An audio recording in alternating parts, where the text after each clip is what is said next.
Hello दोस्तों, नमस्कार। आपसे रिक्वेस्ट है कि 5 मिनट मेरे साथ इस वीडियो में बने रहिए। अगर आपको यूज़फुल नहीं लगी तो स्किप कर दीजिएगा, ठीक है? आज का टॉपिक है उच्चारण स्थान। इसी लेक्चर में ना इससे जितने भी क्वेश्चन बन सकते हैं, जितने पूछे गए हैं, सबको इसी में देखेंगे, ठीक है? आइए शुरू करते हैं। उच्चारण स्थान हिंदी वर्णमाला में कितने वर्ग होते हैं ज़रा बताइए? 5 वर्ग होते हैं। कौन-कौन से?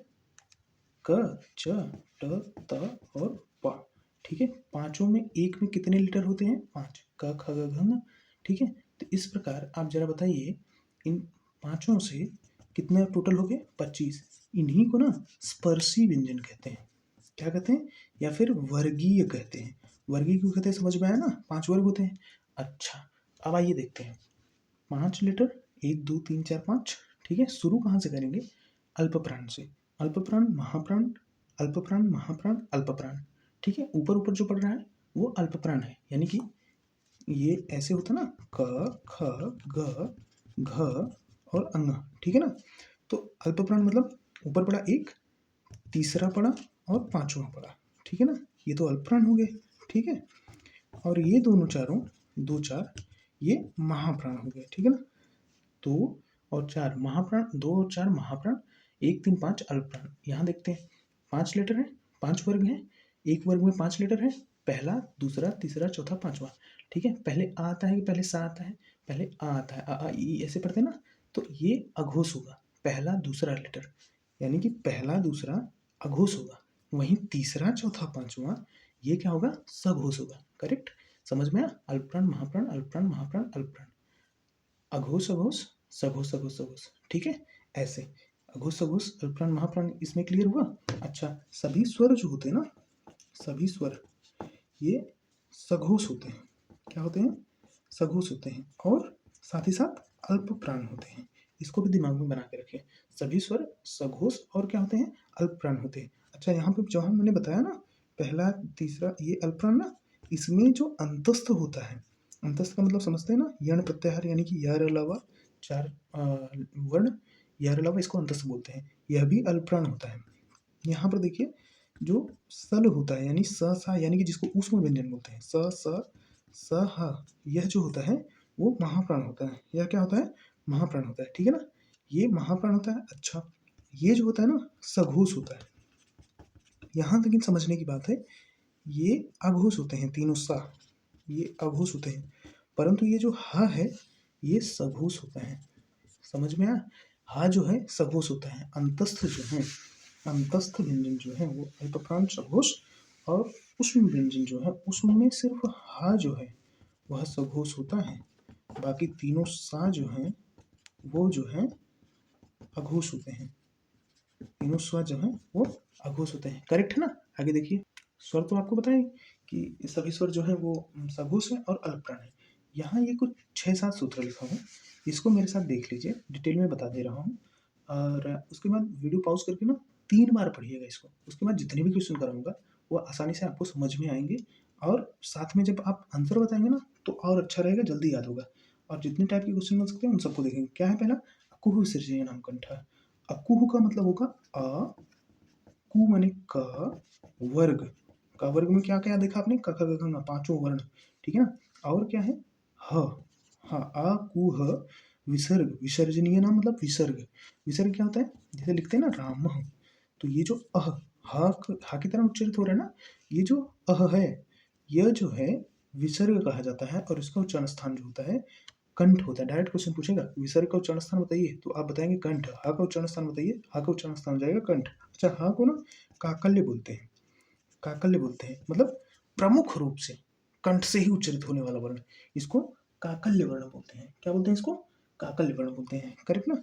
और कावर्ग, कावर्ग मतलब आपको समझ में ही आया, क ख ग घ और ङ, ठीक है ना? इसको जो है क्या बोलेंगे? कंठ वर्ण बोलेंगे, कंठ वर्ण बोलेंगे। और ये जो अंग है ना, इसका एक उच्चारण स्थान और होता है। क्या होता है? नासिका। 2 उच्चारण स्थान हो सकता है एक वर्ण के, ठीक है? इसमें कोई कंफ्यूजन की बात नहीं है। तो नासिका होता है। पंचमाक्षर जितने होते हैं ना, 5 वर्ण हो गए ना, पाँचों में 5-5 5 वर्ग हो गए, पाँचों में 5-5 वर्ण होते हैं। तो लास्ट का जो 5वां अक्षर होता है ना, ये दिखा, ये पाँचों, ये नासिका से उच्चारित वर्ण होते हैं। ये जो है वो नासिका से उच्चारित होते हैं, तो टेंशन लेने की जरूरत नहीं है। जैसे अगर दे दे आपको कि ङ का उच्चारण स्थान बताइए और अगर ऑप्शन में कंठ दे ही नहीं, जबकि आपने पढ़ के रखा है कि क ख ग घ ङ एक कंठ से उच्चारित होने वाले वर्ड हैं और ऑप्शन में कंठ के छोड़ करके तालु मूर्धा दंत और एक ऑप्शन दे दे नासिका। तो आपको समझने की जरूरत है कि इसका उच्चारण स्थान जो है नासिका से बोलकर भी देख सकते हैं आप कि वायु जो है नाक से भी निकल रही है, तो इसलिए इसका उच्चारण स्थान जो है नासिका हो जाएगा। मतलब ध्वनि जो है नाक से भी निकल रही है तो इसका उच्चारण स्थान नासिका भी होता है पंचमाक्षरों का। इसको भी माइंड में बना के रखिए क्योंकि क्वेश्चन ऐसे भी पूछा है वहां पर। अच्छा, इनका इंडिविजुअल भी उच्चारण स्थान होता है, आप यहाँ देख सकते हैं का जैसे न का कंठ होता है, इसका तालु होता है, इसका जो है मूर्धा, इसका दंत, इसका जो है ओष्ठ होता है, परंतु इसका सामूहिक उच्चारण स्थान नासिका भी होता है। ठीक है, कभी कभी तो ऐसे पूछ लेता है कि उच्चारण स्थान जो है पंचमाक्षर का क्या होता है, तो आप बताएंगे नासिका। ठीक है ना, यह भी ध्यान देने की चीज है। आगे दूसरा क्या है, दूसरा है इचु यसा नाम तालु, ई बड़ा ई च यानी कि च वर्ग, च वर्ग में च छ ज झ न्य। ठीक है ना, च छ ज झ न्य। ठीक है, और क्या है, च वर्ग के बाद यसा नाम, य और सा बड़ा वाला सा, और या का उच्चारण स्थान क्या हो जाएगा भैया, तालु हो जाएगा। इसका उच्चारण स्थान क्या हो जाएगा, तालु हो जाएगा। इचु ऐसा नाम तालु, इचु ऐसा नाम तालु, इचु ऐसा नाम तालु, 3 बार यहीं पढ़ लीजिए तो याद हो जाए। वैसे आगे क्या है, ऋतु रसणाम मूर्धा, री बड़ा री भी होता है, ट टू माने ट वर्ग हो गया, ट वर्ग में क्या हो जाएगा, ट ठ ड ढ ड़। ठीक है ना, तो ट वर्ग हो गया, और रसाणाम यानी कि रा और सा खटकोण वाला सा, और रा का उच्चारण स्थान जो है वो क्या होता है, मूर्धा होता है। ठीक है, ऋतु रसणाम मूर्धा। आगे क्या है भैया, री और तावर्ग, तावर्ग माने त थ द ध न, तावर्ग और लसाणाम, ला और सा। इसका उच्चारण स्थान क्या हो जाएगा भैया, इसका उच्चारण स्थान दंत हो जाएगा, दंत हो जाएगा। उपपद्मनीय नाम ओष्ठो, उपपद्मनीय नाम ओष्ठो, उ बड़ा उ प वर्ग, उपपद्मनीय प और उपपद्मनीय फ। ये जरूरत तो है नहीं हमको, लेकिन ऐसे लग जाए ना इसके आगे चल तो इसको उपपद्मनीय प बोलते हैं, और यहाँ ऐसे लग जाए फ के सामने तो उपपद्मनीय फ बोलते हैं। ठीक है, हिंदी में जानने की कोई जरूरत नहीं है इसकी, लेकिन इसको जानते रहिए कि उसका उच्चारण स्थान ओष्ठ होता है। ऐसे पवर्ग, पवर्ग मतलब प फ ब भ म, इसका उच्चारण स्थान क्या हो जाएगा भैया, दंत हो जाएगा। याद कर लीजिए, को विसर्जनम कंठा, इचुसनाम तालु, ऋतुसनाम मूर्धा, लितुसनाम दंता, उपपद्मनीयनाम ओष्ठो। ए दैतो, ए और ए का उच्चारण स्थान जो होता है कंठ तालु होता है। क्वेश्चन डायरेक्ट पूछा है, ए और ए का उच्चारण स्थान बताइए, कंठ तालु। ओ दौतो कंठोष्टम, ओ और औ का उच्चारण स्थान जो है वो कंठोष्ठ होता है। अभी तो मैं आपको सिर्फ इसको रटाने की कोशिश कर रहा हूँ, ठीक है, समझा के। आप एक बार इसको समझ गए ना, और ये तो याद ही हो गया है भैया कि अल्पप्राण महाप्राण, अल्पप्राण महाप्राण, अल्पप्राण अघोष अघोष सघोष अघोष अघोष। ठीक है, यानी कि प्रथम द्वितीय वर्ण जो है अघोष है, तृतीय चतुर्थ पंचम प्रत्येक वर्ग का सघोष होता है। प्रथम तृतीय पंचम अघोष है, सॉरी अल्पप्राण है, द्वितीय चतुर्थ और द्वितीय चतुर्थ महाप्राण है। ठीक है ना, द्वितीय चतुर्थ महाप्राण है, करेक्ट ना। ऐसे ही आप भी अपने भी लिख लीजिए या फिर करके देख लीजिए, याद हो जाएगा कि अल्पप्राण ऊपर ऊपर अल्पप्राण, नीचे नीचे महाप्राण। ठीक है ना, तो अब यहाँ क्या देख रहे थे, कंठोष्ठ, कंठोष्ठ से उच्चरित होने वाले वर्ण कौन से, ओ औ। वकार से दंतोष्ठम, वह जो है वो दंत और ओष्ठ से उच्चरित है, दंत और ओष्ठ से उच्चरित है। अच्छा, एक प्रश्न और पूछता है, एक प्रश्न और पूछता है, मैं बताऊँ कौन सा, ये पूछता है कि वर्त से वर्ण कौन से हैं, वर्त से, या इसको वर्त से, करेक्ट है ना, दंत मूल भी बोलते हैं, दंत मूल। वर्त क्या होता है पता है, वर्त का मतलब होता है कि जो ऊपर वाला दांत है ना, इसका जो मूल भाग है मसूड़ा वाला, उसी की उस जगह को वर्त बोलते हैं। अब इन दो वर्णों को बोल के देखिए, र और ल, र ल, जीवा जाकर के उसी को टच कर रही है, तो ये जो हो जाएगा दंत मूल वर्ण हो जाएगा, वर्त से वर्ण कहा जाता है। इसको भी ध्यान में बना के रखिएगा, दंत मूल या फिर वर्त से वर्ण कहा जाता है। एक और होता है, मैं बताऊँ कौन सा, ड और ढ, इसको क्या बोलते हैं, द्विगुण, द्विगुण, या फिर इसको बोलते हैं उत्क्षिप्त। कैसे लिखा जाएगा, उत्क्षिप्त ऐसे, उत्क्षिप्त। ठीक है, उत्क्षिप्त का मतलब क्या होता है पता है, जब तक इसको समझेंगे नहीं तब तक इसका उच्चारण स्थान ही नहीं समझ पाएंगे। उत्क्षिप्त का मतलब होता है कि जीवा बहुत तेजी के साथ ऊपर उठती है, मूर्धा को टच करती है, उतनी तेजी के साथ नीचे डाउन हो जाती है। ढ ढ दोनों बोल के देख लीजिए, स्पष्ट हो जाएगा। जहां जीवा टच कर रही है ना उसी जगह को मूर्धा बोलते हैं। तो ये कौन से वर्ण हो जाएंगे भैया, ये वर्ण हो जाएंगे मूर्धन्य, मूर्धन्य। डायरेक्ट क्वेश्चन पूछा है भैया, अपने मन से कुछ नहीं बता रहा हूँ, जो पूछा गया है जो बुक में है वही बता रहा हूँ। ठीक है ना, ये कौन सा वर्ण हो जाएगा, मूर्धन्य। और र ल वर्ष वर्ण हो जाते हैं। मूल वर्ण कौन कौन से हैं, तो र ल मूर्धन्य वर्ण, और उच्चत्व वर्ण कौन कौन से हैं, तो ड़ और ढ, ठीक है, ऐसे बोला जाता है इसको। यानी कि ड और ढ के नीचे अगर आप बिंदी लगा दिए तो ये द्विगुण हो गया या फिर उत्क्षिप्त व्यंजन कहते हैं इसको, ठीक है ना। ये हो गया इतना। आगे क्या था, वकार से संतुष्टम, अब हो गया, ये तो कंफर्म हो गया ना। वीडियो अगर मन करे तो पॉज करके इसको 3 बार पढ़ लीजिए, बस 3 बार। अकु विसर्जनम कंठा, यानी आ का हा और विसर्ग इनका कंठ होता है। अच्छा यहाँ ध्यान देना, इसको विसर्ग का उच्चारण स्थान कंठ होता है, भूलना मत, क्योंकि डायरेक्ट पूछा भी है विसर्ग का, प्रीवियस ईयर क्वेश्चन है, विसर्ग में पूछा है कि विसर्ग का उच्चारण स्थान कौन क्या होता है, तो आप बताएंगे कंठ होता है। हा की तरह उच्चरित होता है ना, हा को काकल्य बोलते हैं, काकल्य बताया ना, ये भी क्वेश्चन पूछा है, काकल्य वर्ण कौन सा है, तो हा, ठीक है ना। आगे आइए देखते हैं अब क्वेश्चंस को, इससे बनने वाले क्वेश्चंस को। जैसे क्वेश्चन पूछा गया प्रत्येक वर्ग का जो द्वितीय चतुर्थ वर्ण है वो क्या है, तो आपको तो पता ही है ना, द्वितीय चतुर्थ महाप्राण है, प्रथम तृतीय पंचम और यण, यानी कि यार अलावा, इसको अंतस्थ बोलते हैं, यार अलावा ये जो है क्या होगा, अल्प प्राण होगा, 1 3 5 अल्प प्राण होगा। एक चीज और बताऊं, ये जो कहाँ गया, या और वह है, या और वह है, इसको है ना अर्धस्वर बोलते हैं। क्वेश्चन पूछा है कि अर्धस्वर कौन से वर्ण है, ये अर्धस्वर होता है। अर्धस्वर क्यों होता है, प्रीवियस वाले लेक्चर में बताया, वैसे यहाँ भी जान लीजिए। अर्धस्वर इसलिए होता है जब हम यण स्वर संधि पढ़ते हैं ना, तो ई का या हो जाता है और ऊ का वा हो जाता है, ठीक है ना। ई का या हो जाता है, जैसे इत्यादि, इति धन आदि, ठीक है ना। और जैसे सुधन आगत, सुधन आगत, तो ऊ, इस ऊ का जब वाह बनता है ना, सुआगत, सुआगत बोलने से ही जैसे लगता है कि इसी से निकला हुआ है, ये इसी स्वर वर्ण से, तो हाफ, इसीलिए अर्धस्वर ही बोलते हैं इसको, ठीक है। ये क्योंकि उच्चारण में ऐसे लगता है कि ये ई और ऊ के समान लगता है, तो इसीलिए अर्धस्वर बोलते हैं। करेक्ट, कंफर्म हो गया ना। और ये जो रा और ला है ना, रा और ला, इसको क्या बोलते हैं, पूछा गया, सब पूछा है भाई, सब पूछा है, तो ध्यान से पढ़ना है इसको। जितने लोग देख रहे हो ना, ध्यान से देखना है इसको, जितना बता रहा हूँ मैं।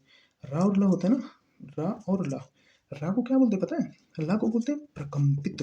प्रकंपित मतलब समझ में आया, प्रकंपित मतलब कुछ और नहीं, प्रकंपित मतलब होता है कि जो जीवा है, रा, कंपन कर रही है जैसे, हाँ, बहुत तेजी के साथ, जैसे लहर नहीं होती ऐसे कंपन हो रहा है उसमें, इसलिए इसको प्रकंपित बोलते हैं।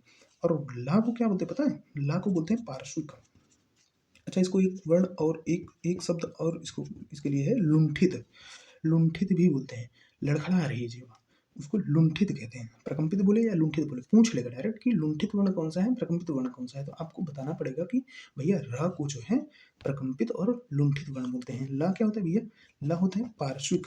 पार्श्विक का मतलब समझ में आया, पार्श्विक का मतलब जीवा जो है, जीवा के बगल से वायु जो है, प्राणवायु निकल रही है और या ध्वनि निकल रही है, तो उस शब्द को, उस वर्ण को जो है पार्श्विक वर्ण कहेंगे। तो ऐसा कौन सा वर्ण है, ला वर्ण है, ठीक है ना। ऐसा कौन सा वर्ण है, ला वर्ण है। तो ला को पार्श्विक और रा को प्रकंपित या लुंठित बोलते हैं, या वा को अर्धस्वर बोलते हैं। हम लोग देख क्या रहे थे, हम लोग देख रहे थे प्रश्न को कि प्रत्येक वर्ग का दूसरा चौथा वर्ण जो है वो क्या होता है, तो ये होता है महाप्राण। आपने देख ही लिया कि पहला अल्पप्राण, महाप्राण, अल्पप्राण, महाप्राण, अल्पप्राण, पहला तीसरा पांचवा अंतस्थ अल्पप्राण है, दूसरा चौथा उष्म, पहला तीसरा पांचवा अंतस्थ अल्पप्राण है, दूसरा चौथा उष्म, ये महाप्राण है, ठीक है ना। तो ये याद ही हो गया है, ये भी याद हो गया, घोष घोष पहला दूसरा वर्ण और तीसरा चौथा वर्ण सघोष होता है, ठीक है ना। तो पहले आ आता है इसलिए दोनों अघोष, तीसरा चौथा सघोष। ये भी याद करने की जरूरत है नहीं, बस याद करने की इतनी जरूरत है, इतना याद कर लीजिए, ये तो बहुत आसानी से हो गया, ठीक है। ये अगर याद हो गया है तो अब सभी प्रश्नों को उत्तर दीजिए। आइए प्रश्न शुरू हो रहे हैं। पहला दूसरा पूछ लिया कि वर्ण का जो पंचमाक्षर होता है वो अल्पप्राण होता है कि महाप्राण होता है, बताइए। पंचमाक्षर प्राण होता है ना भैया, पहला तीसरा पांचवा अल्पप्राण। ऐसे ही पूछ ले कि तीसरा जो होता है वो अल्पप्राण महाप्राण, तो अल्पप्राण होता है, जाहिर सी बात है। और जो पंचमाक्षर होता है ना वो नासिक वर्ण कहा जाता है, यह भी क्वेश्चन पूछा गया है। पंचमाक्षर जो है नासिक वर्ण है। एक चीज और बताऊं आपको, नासिक वर्ण है, ठीक है, नासिक वर्ण है ये पंचमाक्षर, सभी वर्गों का, न्यम गण नम, ठीक है।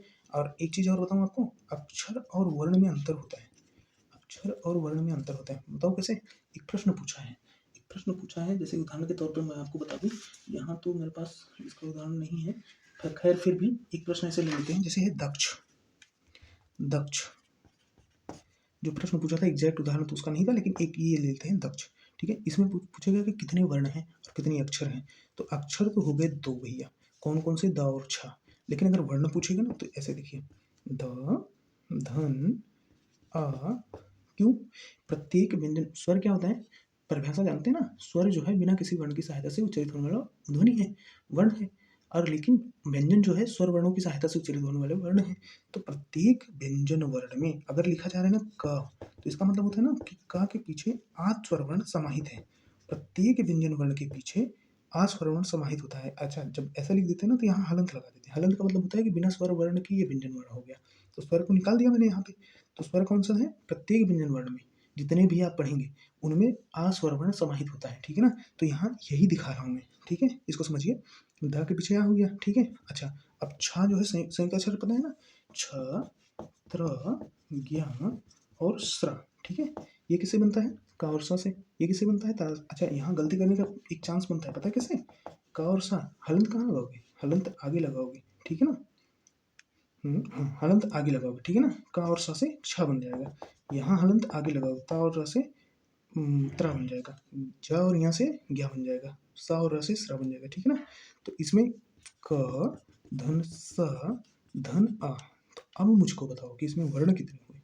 तो 3, तो 5 वर्ण हुए, ठीक है। अगर मैं यही प्रश्न, अगर हाँ, प्रश्न ऐसे पूछा था कि कितने व्यंजन वर्ण हैं, अब जरा मुझको बताओ कि कितने व्यंजन वर्ण हो गए। द एक व्यंजन वर्ण हुआ, का एक व्यंजन वर्ण हो गया और सा एक व्यंजन वर्ण हो गया, मतलब 3। और स्वर वर्ण कितने हो गए, आ और आ, यानी कि 2। 2 स्वर वर्ण, 3 व्यंजन वर्ण। ऐसे भी प्रश्न पूछा है, जितना मैंने बताया सब प्रश्न पूछा है। ये जो संयुक्त अक्षर है ना, किससे बना है ये भी पूछा है। और इसमें कितने वर्ण हैं कितने अक्षर हैं ये भी। तो वर्ण और अक्षर में स्पष्ट हुआ अंतर। अक्षर का मतलब हुआ कि स्वर और व्यंजन दोनों का योग, और वर्ण का मतलब हुआ कि अ, बिना स्वर के। जैसे ये लिखा ना मैंने, कहाँ गया ये द, ये वर्ण है। लेकिन अगर इसको ऐसे लिखो ना तो ये जो हो जाएगा अक्षर हो जाएगा, ठीक है ना। तो वर्ण और अक्षर में वर्ण जो है भाषा की सबसे छोटी इकाई है, ठीक है। इकाई, प्रीवियस वाला वीडियो देखिएगा वर्णमाला का, बहुत बेहतरीन बनाया हूँ उसको भी, बहुत मेहनत किया हूँ, तो देखिएगा उसको भी ज़रूर। प्रश्न बताइए। दूसरा प्रश्न है कि एक प्रश्न जैसे पूछा, ऐसे तो बहुत सारे प्रश्न यहाँ से बन सकते हैं नॉर्मल। जैसे मैं पूछूँ, जैसे मैं पूछ लूँ कि फा का उच्चारण स्थान बताइए भैया। प्रश्न ऐसे भी पूछा है एक सिंगल वर्ण का, तो फा का उच्चारण स्थान क्या हो जाएगा, उपपद नामोष्ठ हो, आपको तो पता है। उपपद नामोष्ठ का मतलब हो जाएगा कि पवर्ग जो है, पा फा पा फा इसी में आता है। तो ये किससे उच्चारित हो जाएगा, ओष्ठ से। तो ओष्ठ मतलब ओष्ठ से, ठीक है ना। जैसे मैं पूछ लूँ ता का, तो आपको तो पता है लट तुलसम दंता, तो ता वर्ग में तथा तथा ता आ गया, यानी कि दंत से उच्चारित है, ठीक है ना। ऐसे में पूछ लूँ जैसे एक एक वर्ण का पूछ रहा हूँ अभी, ठीक है ना। ऐसे में पूछ लूँ जैसे यहाँ का उच्चारण स्थान बताइए, यहाँ का उच्चारण स्थान क्या होता है, च छ ज झ यहाँ होता है, च छ ज झ यहाँ। तो इचु ऐसा नाम तालु आपने पढ़ा है ना, तो तालव्य वर्ण हो गया ये, यानी कि तालु से उच्चारित है यहाँ, ठीक है ना। अच्छा, एक जैसे मैं पूछ लूँ कि न का उच्चारण स्थान बताइए, तो लृतुलसा नाम दंता, तो त थ द ध न, तो ये किससे हो जाएगा, दंत से उच्चारित हो जाएगा। आपने यहाँ देखा ना लृतुलसा नाम दंता, त थ द ध न, ना तो इसी में आएगा ना। अगर मैं पूछ लूँ ला का, तो लृतुलसा नाम बनता है, इसके लिए भी ला, या फिर सा का पूछ लूँ तो भी ये दंत से एक एक वर्ण का इसमें स्पष्ट हो गया। अच्छा, अब प्रश्न पूछा कैसे है, ये भी प्रश्न पूछे हैं, लेकिन अभी जो रिसेंटली जैसे यूपीएसआई में पूछा था प्रश्न, ये प्रश्न था कि मूर्धन्य, माफ कीजिएगा ऐसे नहीं लिखेंगे मूर्धन्य, मूर्धन्य, अल्प प्राण और अघोष वर्ण, अघोष वर्ण निम्न में से कौन सा है, मूर्धन्य, अल्प प्राण, अघोष वर्ण निम्न में से कौन सा है। ऑप्शन दिया था आपको, च ठ, ट, ठ और ढ, और ढ, ठीक है। बताइए मूर्धन्य क्या होगा, मूर्धन्य ऋतु रसाणाम मूर्धा, यानी कि ट वर्ग, ट ठ ड ढ, च तो एलिमिनेट हो गया। अल्प प्राण कौन कौन से, 1 3 5 और अंतस्थ 11 लावा, ठीक है, ये अल्प प्राण हो गए, ठीक है। और समस्त स्वर, तो 1 3 5 इसमें जरा देखिए, ट पहला हो गया अल्प प्राण, ठीक है, ये भी है। ठ दूसरा, ये अल्प प्राण नहीं होगा, ठीक है। ड ढ, ट ठ ड ढ चौथा हो गया ना, तो ये अल्प प्राण नहीं होगा, तो ये क्या होगा, महाप्राण होगा। टा ठा, तो ठा भी तो नहीं होगा अल्प प्राण, ठा क्योंकि महाप्राण हो जाएगा ना, तो ऑप्शन तो एलिमिनेट हो गया इसी से, ठीक है। अघोष अघोष का भी देखते तो पहला दूसरा ही अघोष होता है, तो पहला में तो आ गया ये, तो क्या हो जाएगा आपका सही आंसर, टा हो जाएगा, ठीक है। ऐसे ही एक प्रश्न पूछा, जैसे कि पूछ लिया तालव्य ऐसे ही प्रश्न पूछा है और भर भर के पूछा है। तो अच्छा, अभी एक चीज़ और बता रहा हूँ, पहले दूसरा प्रश्न देखिए। तालव्य महाप्राण, तालव्य महाप्राण और अघोष व्यंजन, तालव्य महाप्राण अघोष व्यंजन कौन सा है? ठीक है, ऑप्शन में दे दिया आपके, जैसे ऑप्शन में दिया ठ, छ, थ और झा। ठीक है, ये हाँ था है ये, था और झा। ठीक है, तो तालव्य मतलब इचुएशनम तालु, यानी कि चा वर्ग हो गया, तो ठा तो यहीं कैंसिल हो गया, तालु से उच्चारित नहीं होगा। ठाकुर उच्चारण स्थान क्या होगा भैया, बताइए। ऋतुस्राव मूर्धा होता है, ठ ठ ढ, यानी कि मूर्धा से उच्चारित होता है। ठीक है ना, तो ये जो है ये कैंसिल आउट हो गया, बचे तीन, च छ, ये भी तो कैंसिल हो गया। त थ द ध ऋतुस्राव दंता होता है, तो दंत ये भी कैंसिल हो गया। अब पूछा क्या है, महाप्राण, महाप्राण में क्या होता है, द्वितीय चतुर्थ और सा सा सा और हा। ठीक है ना, यानी कि ऊष्म व्यंजन। तो ये जो हो जाएगा इसमें द्वितीय चतुर्थ कौन कौन सा है, च छ, ये द्वितीय है, झ ये भी द्वितीय है, तो दोनों महाप्राण हो गए। अघोष अघोष बचता है, अघोष अघोष मतलब होता है प्रथम द्वितीय जो है अघोष हो गया, और तृतीय चतुर्थ पंचम, तृतीय चतुर्थ पंचम, प्रथम द्वितीय अघोष हो गया, तृतीय चतुर्थ पंचम सघोष हो गया। ठीक है ना, तो अघोष हो जाएगा, कौन सा अघोष होगा भैया, च छ, प्रथम द्वितीय, पूछा क्या है अघोष, करेक्ट आंसर क्या हो जाएगा, छ। ऐसे एलिमिनेट करना पड़ेगा आपको, और बहुत आसान है यार। आसान किस लिए है, प्रथम द्वितीय अघोष हो गया, तृतीय चतुर्थ पंचम सघोष हो गया, आपके हाथ में ये चाहिए, वहीं लिख लीजिएगा एग्जाम में, लेकिन चीटिंग करना अलाउड नहीं होता है। तो ठीक है, पकड़े जाने पर आप बैन भी हो सकते हो। तो पहला अल्पप्राण महाप्राण, अल्पप्राण महाप्राण अल्पप्राण। ठीक है, प्रथम द्वितीय तृतीय चतुर्थ पंचम, प्रथम पहले आ आता है तो प्रथम द्वितीय अघोष, तृतीय चतुर्थ पंचम सघोष, तो इसको याद करे रहेंगे तो ही इसको टैकल कर पाएंगे, क्योंकि इसमें तीनों पूछ रहा है, आप देख रहे हैं, कोई एक वर्ड नहीं पूछ रहा है कि अघोष है कि सघोष है, अल्पप्राण है, महाप्राण है, मूर्धन्य है कि तालव्य है। ठीक है ना, आइए अगला प्रश्न देखते हैं। अगला प्रश्न है, एक प्रश्न लिया जैसे कि सॉरी, स्पर्श घोष और स्पर्श घोष अल्प महाप्राण, स्पर्श घोष महाप्राण कॉमा ओष्ठ व्यंजन। देख रहे हैं आप कितना पूछ रहा है, एक दो तीन चार। स्पर्श घोष महाप्राण ओष्ठ व्यंजन कौन सा है, आपके ऑप्शंस हैं भ, ठ, थ और ह। भ, ठ, थ, ह, स्पर्श घोष महाप्राण ओष्ठ। हाँ ठीक है, स्पर्शी व्यंजन आपको बताया हूँ, क च ट त प जो पांचों वर्ग पढ़े हैं ना, इन्हीं को स्पर्शी व्यंजन कहते हैं। पांचों वर्ग में जितने 25 वर्ण हैं, इनको स्पर्शी या वर्गीय व्यंजन कहते हैं। ठीक है, तो इसको बताने की जरूरत है नहीं, तो स्पर्शी तो सभी हो गए। ठीक है, घोष महाप्राण ओष्ठ बचा। तो पहले ना ऐसे क्वेश्चंस को ना इससे पकड़िए, क्योंकि इसी से वर्ग एलिमिनेट हो जाएगा। जैसे अलग अलग वर्ग के वर्ण दिए रहते हैं, तो जैसे का होगा तो ओष्ठ हो जाएगा, और तालु का चा का होगा तो तालु का हो जाएगा। ठीक है ना, ऐसे ही टा का होगा तो मूर्धा, ता का होगा दंत, और प वर्ग होगा तो ओष्ठ, आपको पता ही है। और ये आ का होगा कंठ, ये तो आपको पता ही था। तो इसमें पहले इसी से चेक करते हैं ना, इससे आसान होगा क्योंकि वर्ग एलिमिनेट हो जाएगा। तो अकु विसर्जन नाम कंठा होता है, और यहाँ पूछा क्या है, यहाँ पूछा है ओष्ठ, सॉरी कंठ का नहीं, ओष्ठ का। उपपद्मनीय नाम ओष्ठ होता है, तो उपपद्मनीय नाम ओष्ठ होता है अगर, तो यानी कि प, फ, ब, भ, म, प, फ, ब, भ, म, ये तो यही हो गया। तो इसके अलावा तो सभी अलग अलग, ये ट का है, ये त का है, ये ह माने कंठ का होता है, अकुहु ह कंठ का होता है, ये तो यही एलिमिनेट हो गया। अगर ऑप्शन एलिमिनेट हो गया तो और को देखने की जरूरत क्या है, तो ओष्ठ से तो ये एलिमिनेट, इसीलिए ना ऐसे अगर बड़ा बड़ा देना तो इससे क्या है कि वर्ग ही एलिमिनेट हो जाता है। जैसे अलग वर्ग का अगर वर्ण रहेगा तो एलिमिनेट, तो इसी को पकड़िएगा पहले। ठीक है, चेक करने के लिए यहाँ पे करेक्ट आंसर क्या हो जाएगा, इसका भा हो जाएगा। करेक्ट है ना, आगे देखते हैं। अगला प्रश्न है आपका, अगला प्रश्न, अच्छा ये बताइए जरा, जो ड ढ बताया मैंने मूर्धन्य, ये जरा बताइए कि ये अल्पप्राण होता है कि महाप्राण होता है, बताइए। पहले तो ये जान लीजिए कि दोनों जो हैं वो सघोष होते हैं, दोनों जो हैं वो सघोष होते हैं। करेक्ट, दोनों में स्वरतंत्रियों में कंपन होता है। सघोष का मतलब समझ में आता है ना, प्रश्न ही पूछ लिया था सघोष क्या है। स्वरतंत्रियों में अगर कंपन हो रहा है तो सघोष, या फिर इसको घोष भी बोल देते हैं, तो कंफ्यूज होने की जरूरत नहीं है। ठीक है ना, तो अघोष क्या है, तो स्वरतंत्रियों में कंपन नहीं हो। प्रश्न ही एक ऐसा बन गया था, बहुत इंपॉर्टेंट प्रश्न बता रहा हूँ, कि स्वरतंत्रियों में, स्वरतंत्रियों के आधार पर व्यंजन वर्णों को कितने वर्गों में बांटा गया है। तो आपके ऑप्शन में था 2 4 6 8, तो 2 हो जाएगा ना सघोष, या फिर घोष कहते हैं जिसको, और अघोष। स्वरतंत्र के आधार पर इन्हीं 2 वर्गों में तो बाँटा गया है, प्राणवायु के आधार पर 2 वर्गों में, अल्पप्राण, महाप्राण, ठीक है ना? ऐसे तो ये हो जाएगा 2 वर्गों में, ठीक है ना? तो क्या बता रहा था यहाँ पे? ड और ढ, ड और ढ जरा बताइए तो क्या होगा? ये पहले तो ये जान लीजिए कि दोनों जो है सघोष वर्ण होते हैं और दोनों ही मूर्धन्य वर्ण होते हैं, ठीक है ना? मूर्धा, क्योंकि मूर्धा जिह्वा जो है मूर्धा को टच करके डाउन होती है, तो मूर्धन्य वर्ण हो गए दोनों, ठीक है? दोनों में जो है स्वतंत्र कंपन होता है, दोनों सघोष हो गए, ठीक है? अच्छा, ड जो होता है ना भैया, ये अल्पप्राण होता है, और ढ जो होता है ना, ये महाप्राण होता है। इसको ध्यान देना है। ढ जो है वो अल्पप्राण होता है, ढ जो है वो महाप्राण होता है, ठीक है ना? आइए अगला प्रश्न देखते हैं। ये बहुत इंपॉर्टेंट क्वेश्चन है और हर लाइन में एक-एक क्वेश्चन बन सकता है, ठीक है ना? तो अगला प्रश्न देखते हैं। तो इसमें जैसे एक प्रश्न दिया कि यहाँ जो है वो उच्चारण की दृष्टि से क्या है? उच्चारण स्थान के आधार पर क्या है?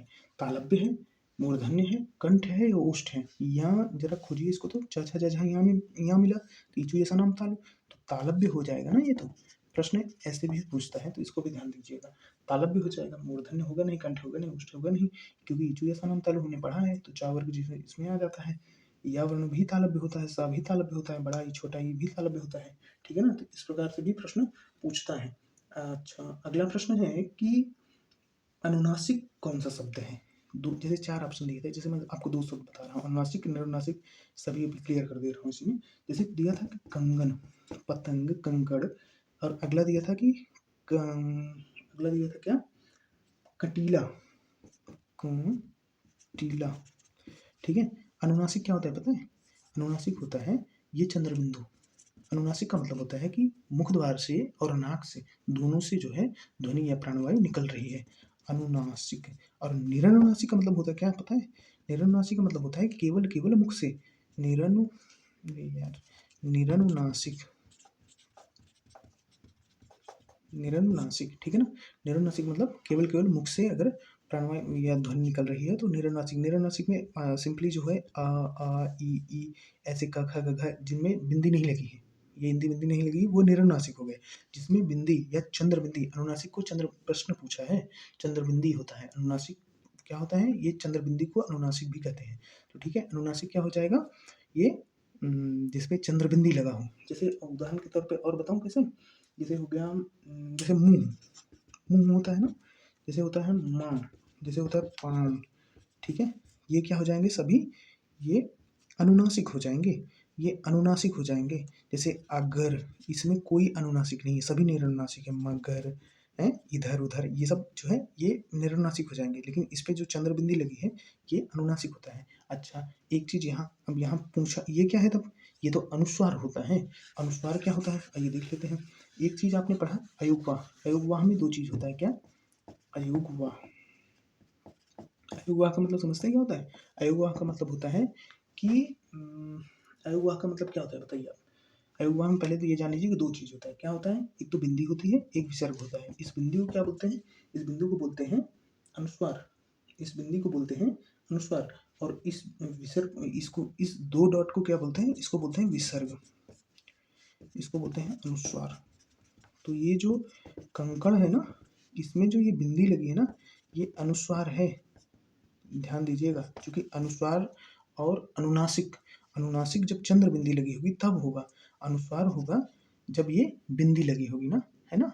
तो इसमें कंफ्यूज होने की जरूरत नहीं है। और ये विसर्ग जैसे रामा होता है ना, पीछे जो विसर्ग लगता है उसी को जो है विसर्ग कहते हैं। विसर्ग का उच्चारण स्थान क्या हो जाएगा? विसर्ग का उच्चारण स्थान हो जाएगा कंठ, अकुह विसर्जन नाम कंठ, तो कंठ हो जाएगा, ठीक है ना? और जबकि इनका क्या हो जाएगा? अनुस्वार का, और इनका अनुनासिक का, इनका हो जाएगा नासिक या फिर नासिका, ठीक है ना? नासिक या फिर नासिका, इसको ध्यान देना है, ठीक है? क्या पूछ रहा था मैं आपसे? अयोगवा, अयोगवा का मतलब होता है कि जैसे योग ना होने पर भी अगर जो मतलब साथ रहता है वो अयोगवा होता है। अयोगवा को ना तो स्वर में काउंट किया जाता है, ना तो व्यंजन में काउंट किया जाता है, ठीक है ना? लेकिन इसको जो है वर्णमाला में काउंट किया जाता है, इसलिए यहाँ पे चल के 52 वर्ण हो जाते हैं इन्हीं 2 की वजह से, नहीं तो 50 होते हैं, ठीक है ना? तो अयोगवाह क्या होता है? ना तो स्वर है ना तो व्यंजन है, ठीक है? ना स्वर है ना व्यंजन है। तो अयोगवाह में क्या होता है? 2 चीज, अनुस्वार और विसर्ग। दोनों का उच्चारण स्थान क्या होता है? विसर्ग का उच्चारण स्थान कंठ होता है, अनुस्वार का उच्चारण स्थान जो होता है वो नासिका होती है। ठीक है, ये क्लियर हो गया। अगला प्रश्न देखिए, अगला प्रश्न है एक प्रश्न आ गया, जैसे मैंने आपको बताया कि नहीं, रा ला, हाँ बता दिया हूँ। रा को प्रकंपित या फिर लुंठित बोलते हैं, ला को जो है पार्श्वी पार्श्वी क्यों बोलते हैं, क्योंकि प्राणवायु जो है बगल से निकल जाती है, जिह्वा के बगल से निकल जाती है। ठीक है ना। और क्या, हाँ एक प्रश्न पूछा था, जैसे पूछा था कि निम्न में किसमें द्वित्व ध्वनि है, द्वित्व ध्वनि है। जैसे मैं बताऊं, जैसे दे दिया था, जैसे उत्तर दे दिया, एक शब्द दे दिया उत्तर, किसमें पूछा था कि द्वित्व द्वित्व व्यंजन है, ऐसे पूछा था, द्वित्व व्यंजन है या फिर द्वित्व व्यंजन है या फिर युग्मक ध्वनि है। ठीक है, युग्मक ध्वनि, ऐसे पूछा था कि निम्न में किसमें युग्मक ध्वनि है। जैसे आपने पढ़ा कि छ त्र ज्ञ स्र, ठीक है, ये संयुक्त अक्षर हो गए। संयुक्त ध्वनियां भी होती हैं, संयुक्त ध्वनियां 3 होती हैं। प्रश्न से पहले मैं तीनों ध्वनियों को बता दूं, युग्मक ध्वनि हो गई, संयुक्त ध्वनि हो गई, ठीक है, संयुक्त ध्वनि हो गई, और एक होता है संपृक्त ध्वनि, संपृक्त ध्वनि। ठीक है, इससे क्या होगा कि आपके सारे प्रश्न क्लियर हो जाएंगे। इससे पूछने वाला अब पूछा जाता है युग्मक ध्वनि किसमें है, संपृक्त ध्वनि किसमें है, संयुक्त ध्वनि किसमें है। तो संयुक्त ध्वनि जो होता है ना भैया, ऊपर क्या है, युग्मक ध्वनि। युग्मक ध्वनि क्या होता है, जब किसी शब्द में एक ही ध्वनि का द्वित्व हो जाए, जैसे मैं कहूँ उत्तर, तो ता का द्वित्व हो गया, तो ये जो द्वित्व हुआ है ना, यही जो है युग्मक ध्वनि है। ठीक है ना, ये जो द्वित्व हुआ है यही जो है युग्मक ध्वनि है। आगे जैसे प्रफुल्ल, प्रफुल्ल, ठीक है ना, यह भी ल जो है युग्मक ध्वनि है। समझ में आया ना। संयुक्त ध्वनि क्या होता है, जब एक ही स्वर वर्ण के सहारे दो व्यंजन वर्ण लिखे जाए। कैसे, जैसे मैं कहूँ प्राण, तो प्राण में क्या है, प है, धन, र है, धन, आ है, तो प्रा बनता है ना। तो ये दोनों व्यंजन वर्ण, ये दोनों व्यंजन वर्ण जो है, ये आग वर्ण के सहारे लिखा है, स्वर वर्ण के सहारे लिखा गया, तो ये संयुक्त ध्वनि हो गई। ठीक है ना, जैसे प्राण, घ्राण, जैसे और क्या, जैसे ग्लानि, तो ग्लानि में गा और ला, ये दोनों जो है आ के सहारे लिखा गया, तो दोनों जो है संयुक्त ध्वनि कहलाएगी। संपृक्त ध्वनि क्या होती है भैया, संपृक्त ध्वनि मतलब होता है कि जब दो व्यंजन के बीच में, जैसे जब दो व्यंजनों से संयुक्त हो जाए कोई एक ध्वनि, जैसे संबल, कंबल, जैसे चंबल, जैसे अंबर, अंबर, ठीक है ना। तो ये इन दोनों के बीच में ये माँ आ गया ना, इन दोनों के बीच में क्या लिख दिए होंगे, अंबर, ठीक है, इन दोनों के बीच में ये माँ आ गया, ये ध्वनि आ गई। ठीक है ना, तो इसको क्या कहेंगे, संपृक्त ध्वनि। कन्फर्म हुआ, युग्मक ध्वनि मतलब द्वित्व हो जाए, द्वित्व व्यंजन कहते हैं, ऑप्शन में दिया रहेगा द्वित्व, लेकिन युग्मक वहीं लिखा रहेगा, युग्मक ध्वनि लिखा रहेगा। तो इस पे ट्रिक करना है, ऐसे ऑप्शन दिया रहेगा तो द्वित्व पे नहीं, या अगर द्वित्व व्यंजन लिखा रहे कि इसमें से निम्न में से किसमें द्वित्व व्यंजन है, तो बताएंगे आप। लेकिन अगर पूछेगा किसमें युग्मक ध्वनि है, तो ये आप बताएंगे युग्मक ध्वनि। ऑप्शन में ये भी दिया रहेगा और द्वित्व भी दिया रहेगा, युग्मक ध्वनि बताएंगे अगर ऐसे पूछ लिया, ऐसे कोई ऑप्शन दिया रहेगा। ठीक है, और संयुक्त ध्वनि आपको पता ही है, एक स्वर वर्ण के सहारे अगर कोई दो व्यंजन या दो से अधिक व्यंजन बोले जाएं तो संयुक्त ध्वनि होती है। संपृक्त ध्वनि क्या होती है, जैसे दो व्यंजनों के बीच में कोई एक ध्वनि आ जाए, ठीक है, तो उसको जो है संपृक्त ध्वनि कहते हैं। उदाहरण के तौर पे ये तीनों उदाहरण से इससे बनने वाले जितने भी प्रश्न हैं, अब मैं एक एक प्रश्न बोलूँ या फिर इसी से आप सभी प्रश्न समझ लीजिए।